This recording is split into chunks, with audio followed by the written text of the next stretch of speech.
हरियाणा में जो कांग्रेस का हाल हुआ, राहुल गांधी की सियासत का बंटाधार हुआ, वो तो सिर्फ ट्रेलर था। पूरी फिल्म तो महाराष्ट्र के चुनाव में दिखेगी। दिल्ली में बैठकर मोदी शाह ने ऐसा खेल बुना है जिसमें फंसकर कांग्रेस तो छोड़िए, उद्धव की सियासत भी बिखर जाएगी।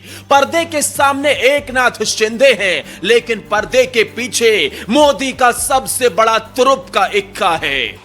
ये वो खिलाड़ी है जिसने 2014 में बीजेपी की महाराष्ट्र में सरकार बनवाई थी। दूसरी बार भी बीजेपी की सत्ता में वापसी करवाई। जब सहयोगी ने धोखा दिया तो 2 दिन की सरकार चलाने के बाद यह कसम खा ली थी कि एक दिन में वापस लौट कर आऊंगा और जोरदार आऊंगा। तीसरी बार भी सरकार बनाने में अपने हितों से समझौता कर लिया। चौथी बार जब मोदी के कंधे को मजबूत नहीं कर पाए तो खुद ही माफी मांग हाथ में इस्तीफा लेकर खड़े हो गए। तब मोदी ने दिल्ली बुलाया था, कंधे पर हाथ रखकर समझाया था कि अभी गेंद आपके पाले में है, पूरा खेल पलट दीजिए। उसने 6 साल की उम्र में ही इंदिरा गांधी से पंगा ले लिया था। महाराष्ट्र की सियासत का सबसे कम उम्र का मेयर बन गया, महाराष्ट्र की सियासत में दूसरा सबसे युवा मुख्यमंत्री बन गया और महाराष्ट्र की सियासत को गैर मराठा एक मुख्यमंत्री मिला जिसका नागपुर से लेकर मुंबई से लेकर महाराष्ट्र की चारों दिशाओं में डंका बजता है। इस खिलाड़ी को विकास पुरुष के नाम से जाना जाता है। जिस तरीके से नितिन गडकरी काम करते हैं, उन्हीं से प्रभावित होकर 2 कदम आगे बढ़कर इस युवा खिलाड़ी ने काम करने की सौगंध खाई थी। लेकिन उस दिन इसे चोट लगी थी जब उद्धव ठाकरे से लेकर राहुल गांधी ने इसका मजाक उड़ाया था। नमस्कार दोस्तों, मैं आदर्श तिवारी और आप द आदर्श तिवारी शो देख रहे हैं। हम जिनकी बात कर रहे हैं वो है देवेंद्र फडणवीस। महाराष्ट्र की सियासत में बीजेपी का सबसे बड़ा नाम इस वक्त महाराष्ट्र में डिप्टी सीएम का पदभार संभाल रहे हैं।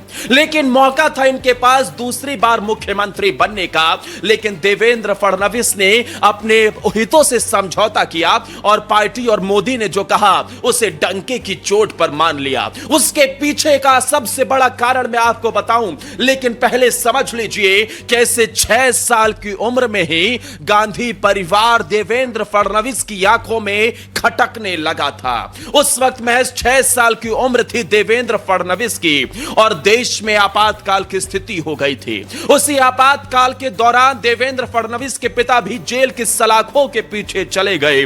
उस दौरान वो इंदिरा कॉन्वेंट स्कूल में पढ़ा करते थे, लेकिन पिता के जेल में जाने से 6 साल का बच्चा इतना खफा हो गया कि उस दिन ही उसने कहा कि मैं इंदिरा के स्कूल में नहीं पढ़ूंगा, मुझे किसी दूसरे स्कूल में पढ़ाइए। यानी कि 6 साल का बच्चा यह समझ रहा था कि यही इंदिरा गांधी हैं जिन्होंने देश में आपातकाल लगाने का काम किया।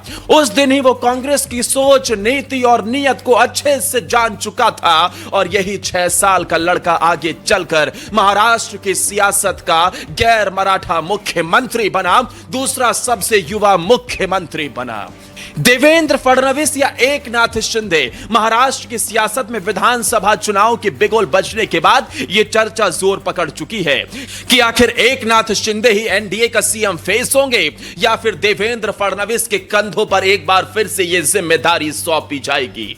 लेकिन देवेंद्र फडणवीस चाहते तो दूसरी बार मुख्यमंत्री 2.5 साल पहले ही बन गए होते। उन्होंने ही पूरा चक्रव्यूह रचा था, शाह का इशारा था और दिल्ली में बैठकर देवेंद्र फडणवीस पूरी कहानी लिख रहे थे। उसके अगले ही दिन महाराष्ट्र में खेल भी हो गया था। तब देवेंद्र फडणवीस के पास फोन गया, सामने से कहा कि आपको महाराष्ट्र आना है, यहां खेल हो रहा है।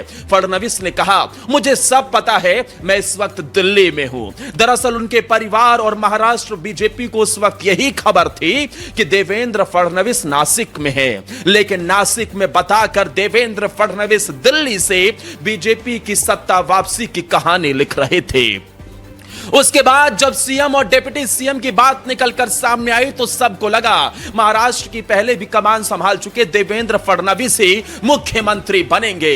हालांकि उस वक्त देवेंद्र फडणवीस के दिमाग में कुछ और चल रहा था और उनकी नजर मराठा वोटर्स पर थी। मराठा वोटर्स बीजेपी से खफा बताए जा रहे थे और उन्होंने एक बाजी चलते हुए एकनाथ शिंदे को मुख्यमंत्री बनाकर उस नाराजगी को भी खत्म कर दिया।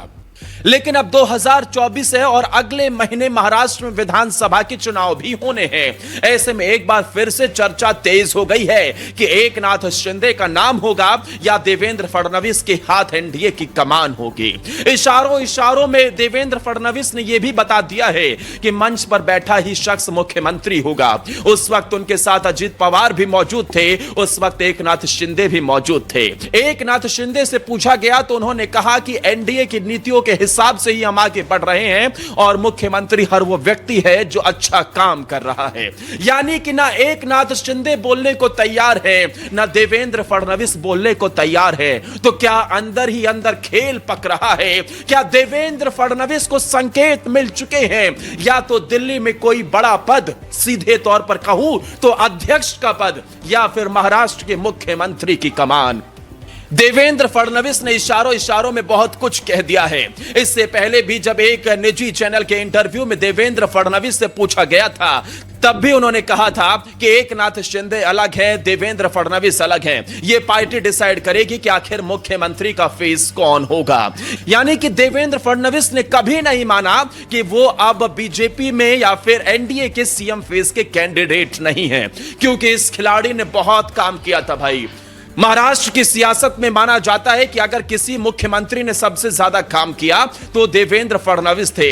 मुंबई की पूरी काया पलट कर रख दी, मुंबई में विकास के घोड़े दौड़ा दिए और महाराष्ट्र बीजेपी के लिए बेहद अहम था। इसलिए दोबारा सरकार बनाने में भी देवेंद्र फडणवीस ही महाराष्ट्र बीजेपी के चाणक्य साबित हुए।